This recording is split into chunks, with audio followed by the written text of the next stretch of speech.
Hello everyone, this is Teresa from Pumpkin Glass, and today I'm doing a short video on how to make this simple chevron bracelet, and hopefully you'll enjoy it. It's something that I teach a lot to groups especially, and we have kits on our website for many color combinations. But I'm going to show you today this one. I called this kit here that I've got the beads out for the southwestern color combination with red, and the materials you'll need if you don't have a kit are 4.5 millimeter closed jump rings. These are 18 gauge. We have these size 6 seed beads. These are from Miyuki, so they have fairly consistent hole sizes. I've noticed if you have a brand of seed beads other than these Japanese Miyukis, the holes tend to be inconsistent and sometimes quite a bit smaller. So this is fairly important. And I've got 56 of these with me. This is 1.5 millimeter leather. You can also use 1 millimeter leather. If the 1.5 is too large, you will find out that leather, being a natural product, does have some variations in size. I think the industry allows them to be 0.3 millimeters off. So a 1.5 millimeter leather could be 1.8, which is generally too big to get through these holes. Or it could be thinner, like 1.2. So you just really need to check the leather with the hole size that you've got. I've got a pewter shank button here. You could use a button without a shank also. You just have to thread your leather through the top hole and back down again. Some hypo cement glue. I like this brand because it has the needlepoint applicator on the end, so it's easy to get the glue actually up inside the knots, although sometimes challenging to get the little pin back in the tube. A ruler and something to cut your leather with. I always have pliers for wire cutting handy, but you could also use a pair of sharp scissors if you don't have wire cutters. Okay, so let's get started. The first thing I'm going to do is thread my button on my leather, and I'm going to put the two ends together here and straighten it out so that so I've got the ends together so I can easily center my button without having to use a ruler. And I'm going to hold these together as one piece and make an overhand knot. So I'm going to wrap both pieces around my index finger, slide that loop that I made off, and then take the button with the leather strung through it, through that loop, and kind of push with my thumb and index finger as I pull and tighten that knot up so that I can get it to land pretty close behind the button. Now, if you have a bigger gap, that's fine. And honestly, you really don't want it any closer than this. If you don't have a little bit of a loop here, it puts too much stress on this piece of leather that's going through the shank. So give yourself room to let the button move freely. Next step is to make sure that the beads we're going to string up are centered. If you look at this bracelet, let me show you the finished one again. There we go. And see how we have a little bit of room here at the end for the loop on the bracelet? I like to center the beads on my wrist, so I usually leave a little bit of room here at the beginning. Now, if you have a really tiny wrist, I mean under 6 inches, you might not need to space this over because it's going to take away a lot of your beads to hook it to your wrist size.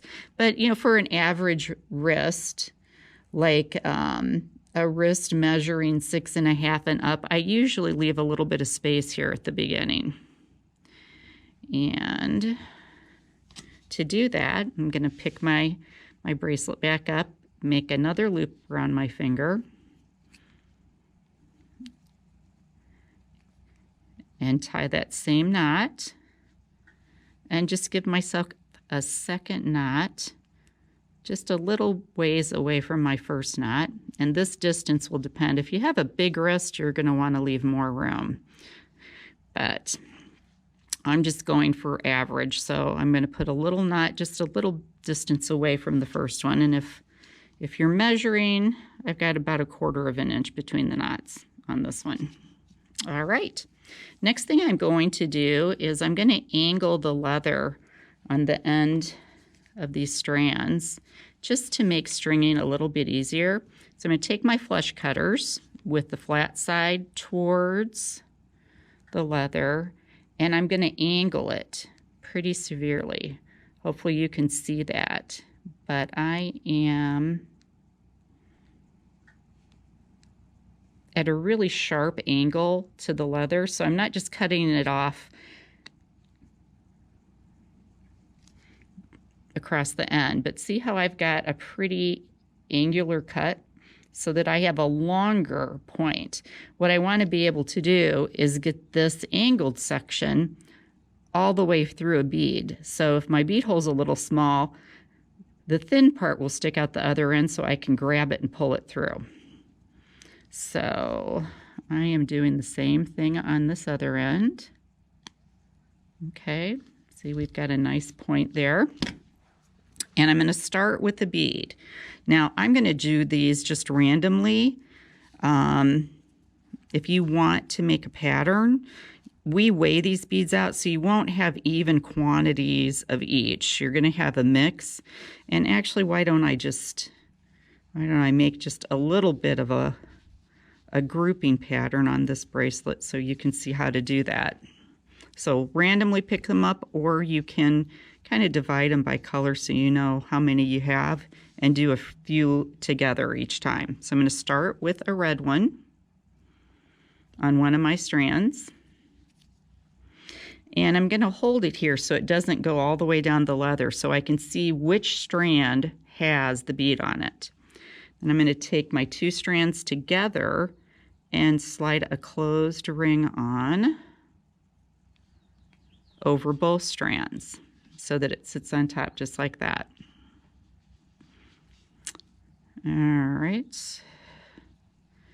Now I can easily see that I've got a piece of leather on this strand, but not on this other one. So I'm going to take another bead and I'm going to put it on the opposite strand. At least I'm going to try to. It's hard with this camera that I'm working under. And then again, I'm going to put on a ring over both strands. And then I am sure you know what I'm going to do. I'm going to go to the other strand, put a bead on, and then put a jump ring on both of them.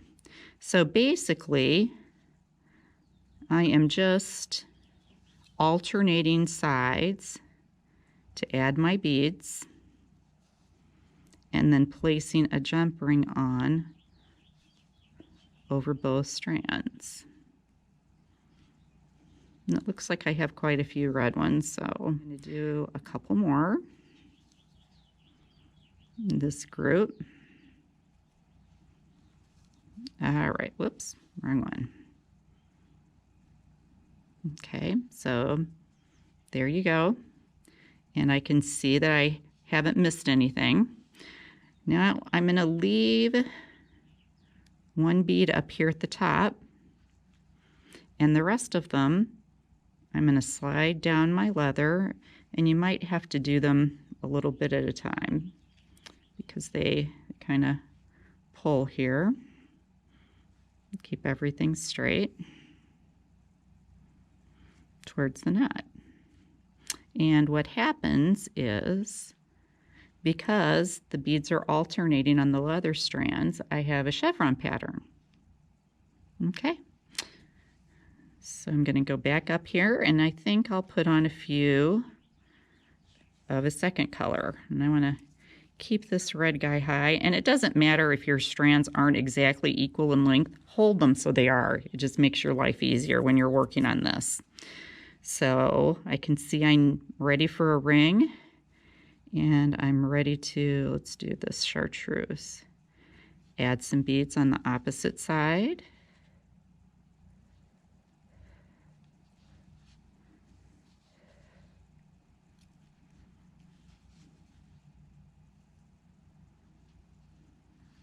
Okay. And my strands have become uneven here, so I'm struggling a little bit. Let's move that up.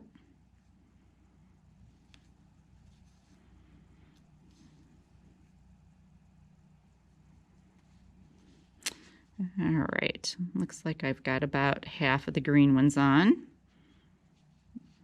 from my pile, maybe a little less than half. Let me put one on this side.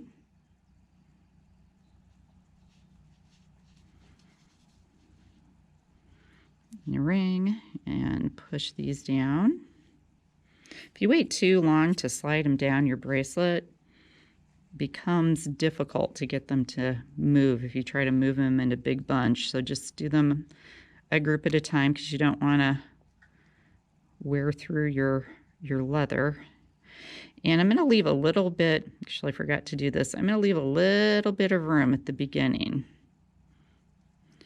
It just allows a gap so that your bracelet can flex, so it's not too tight. So that's what we have now. All right, so looking at my colors, it looks like I only have a few blue. Whoops, this is pulled out. Let me put this guy back through my ring. And I'm kind of keeping an eye when I slide them down every once in a while too, then I can see if I've made a mistake and put 2 rings on or 2 beads on the same side, and I don't have to take off the whole bracelet to fix it. So I've only got a couple blue, so I've got 4 of them. So I'm going to put 2 on now, and a ring. Whoops. And one on this side.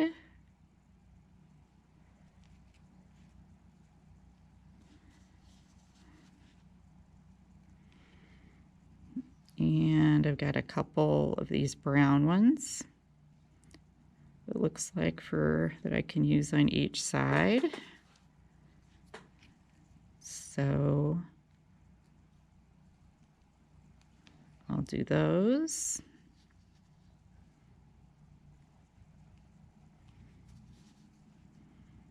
Okay.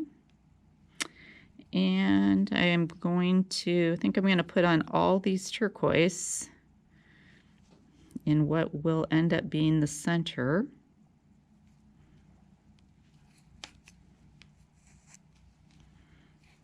Okay. And that's what we have so far. So I'm going to pause it here and finish stringing the rest of these beads, and then come back to you and show you how to finish. Okay, I'm back, and I have all my beads almost on here. I still have a few red ones here, and I only have 3 rings left. You will have extra beads that you can use for the fringe. When you're out of rings, you're done. Now, I stopped here to show you, you probably want to check your wrist size, and if you have a small wrist, you probably want to do it before now. I know that this is going to need more beads to fit my wrist, but so as you wrap it around your wrist, you want to take into account that you need to make a loop for this button. So if my button were all the way down here next to this bead, then I know it's time to stop adding beads and rings and make a loop for my button.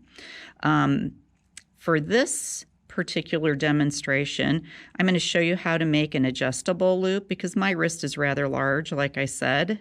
So this would probably be about the right size for somebody with maybe a 6-inch wrist or 6.5. So I'm going to go ahead and stop and make this adjustable by doing 2 loops, so it will fit someone with a little wrist or a larger wrist. Now when you end, you want to end on a bead. Otherwise, let me show you what happens if you end on a loop. If you end on a loop instead of a bead, then your loop doesn't have anything to push it down at an angle on, so it just kind of floats around there and doesn't look so great. So end on a bead. And the first thing I'm going to do is tie a knot behind my last bead. And again, I'm going to leave myself just a little bit of room so that when I'm wearing the bracelet, it doesn't bind up and can flex a little bit. Okay. And I'm going to tie a second knot here.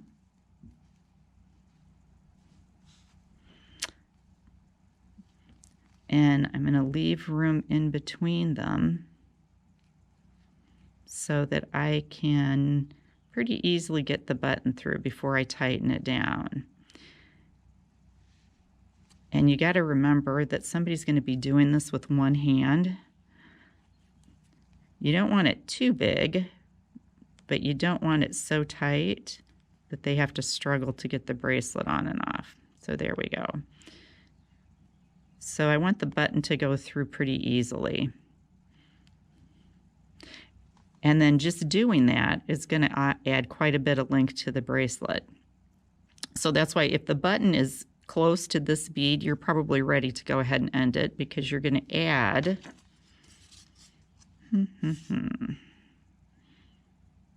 about 1 inch to the length of your bracelet with the clasp.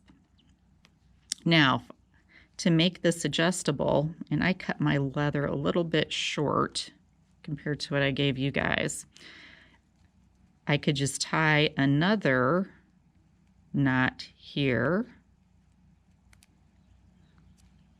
after the first one. I lost my tail here, push him through. And that would give me 2 buttonholes. So the person I am gifting it to could hook it in either spot, depending on their wrist size. Instead, however, I'm going to use my extra beads to show you how to make a little bit of beaded fringe on the end for your tails. I'm just going to add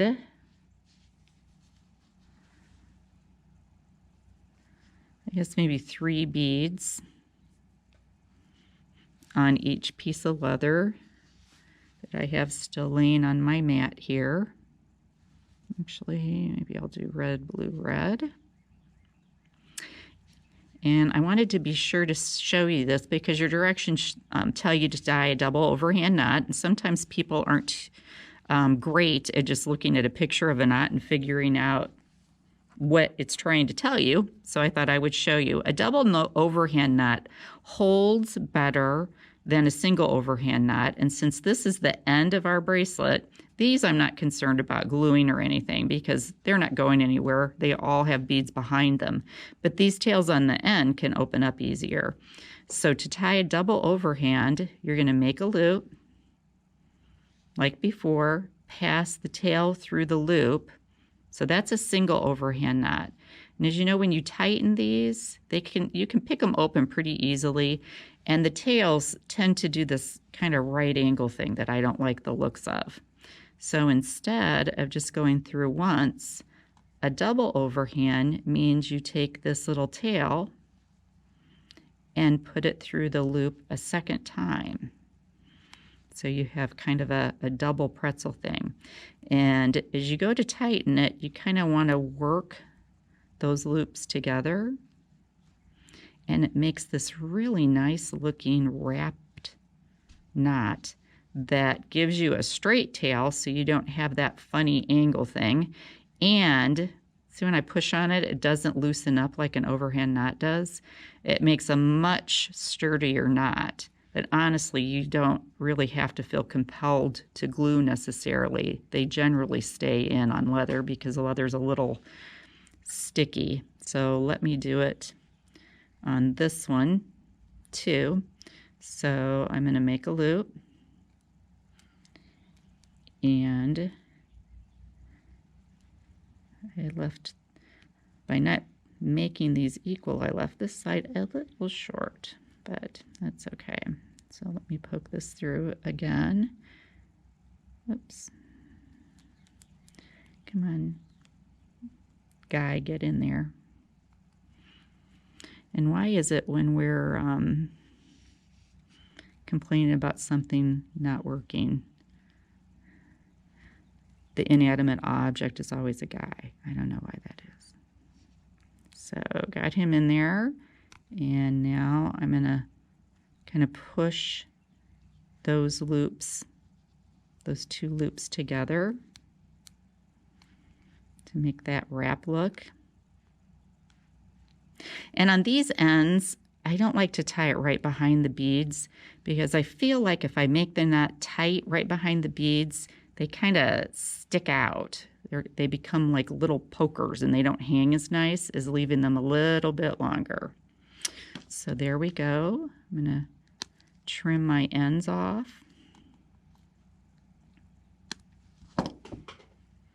And I am going to dab these with a little bit of glue. And so take my hypo cement, and I'm going to jab it down inside that knot. And this does dry clear, and actually a little bit flexible. So unlike the super type glues that dry hard and crackly and kind of can tend to dry your leather out and make it more prone to breakage.